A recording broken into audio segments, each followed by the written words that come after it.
What is up, guys? I'm RobbxAce and welcome back to the channel.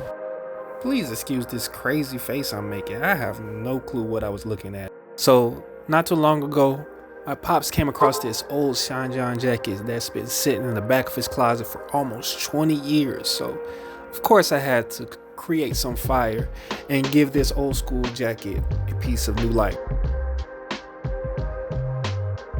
With the new Infinity Castle movie coming out, I just knew I had to create something special to wear for the premiere. So for this piece, I decided to paint Gaiu, the water Hashira from Demon Slayer. Now please, do not let this video flop because this jacket took a stupid amount of time to finish.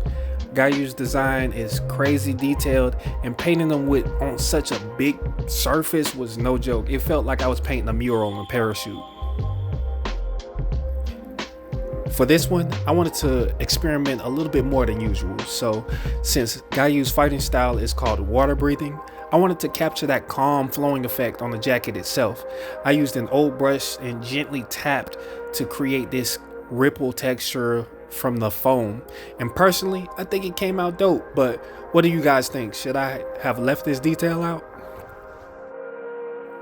To add a little seasoning, I decided to include some Japanese lettering related to his fighting style. So I broke out the cricket because honestly, I was overpainting by that point.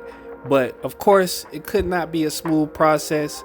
I didn't have a heat press and my iron doesn't do exact temperatures. So I almost melted the whole design.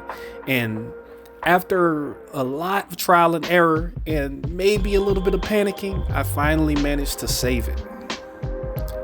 I was gonna add some waves to the sleeves, but after that disaster, I decided to quit while I was ahead.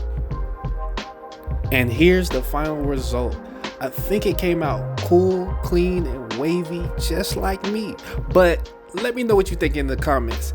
Drop a fire emoji if you think it's a hit. If not, let me know how I can improve in the comments. Either way, I appreciate you watching and I hope to see you again soon.